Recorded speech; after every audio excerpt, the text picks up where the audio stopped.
If moving between chords feels choppy, don't worry. I've got 2 techniques that will bring flow and feeling to your music. For over a decade, I have helped beginner piano players, just like you, create smooth transitions between chord bridges and how to easily add artistry to them.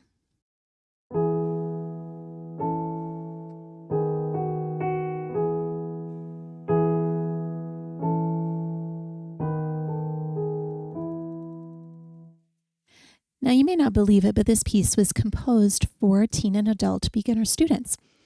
Instead of using full chords, it uses chord bridges, so only 2 notes, and these are much easier for earlier piano players to get under their fingers. The relaxed and calm mood comes from 2 things. The first one, know your chords. Smooth movement between chord bridges comes from knowing where you're moving next. In this case, they've been arranged so we can shift our hands slightly instead of having to jump from chord to chord, something that I talked about way back when. All right, so watch what I do and then follow along with me.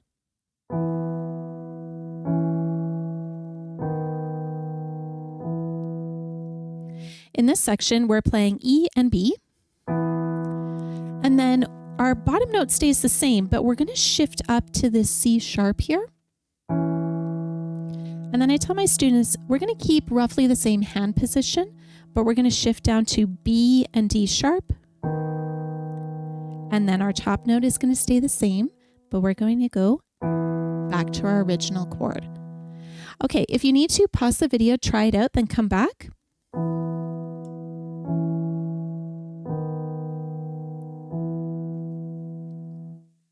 If you're new here, welcome. I'm Rosemarie, online piano teacher and composer at Must Love Music.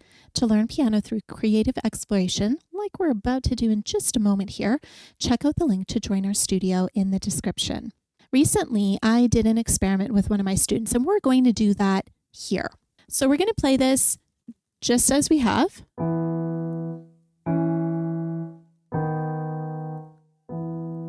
Now on your piano, hopefully you have a pedal. You might have 2 or 3 of them, and I'm just looking down. You're not going to see it on my camera, but you want the one that's on the far right. You could change the pedal in between each one, which is what I would recommend.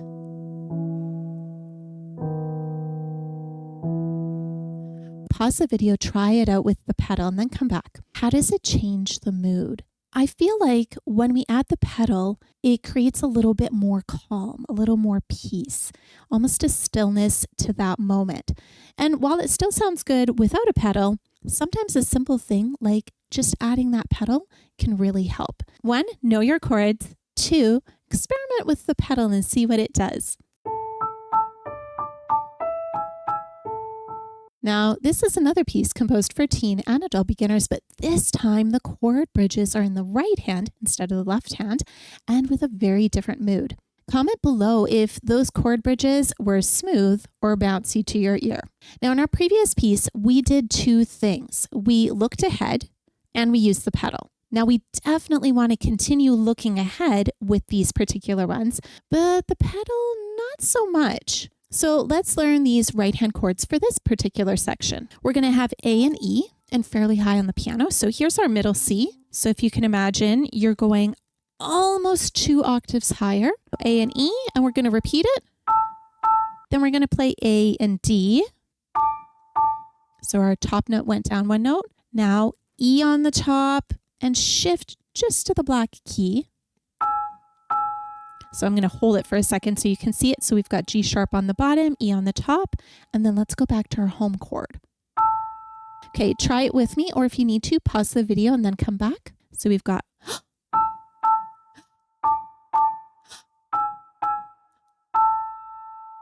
and you'll notice I did a little breath in there. That helped me keep the rhythm of what was in the piece. So in this example, we repeat the chord and again, like I mentioned, have that rest and then switch to the next chord. Now the rest, which is when your left hand is playing, is deceptive. You might be thinking, oh, I have all the time in the world. No, you don't.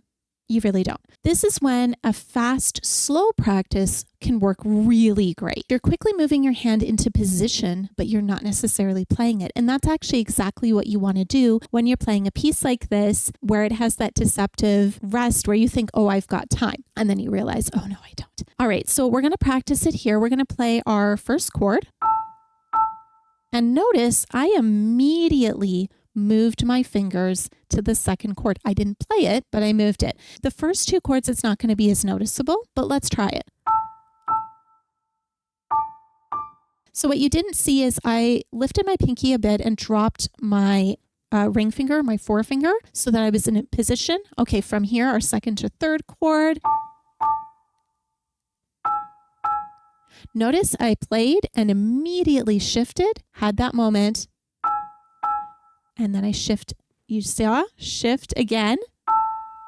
So let's try it together, okay? See if you can do the shifts at the same speed as me.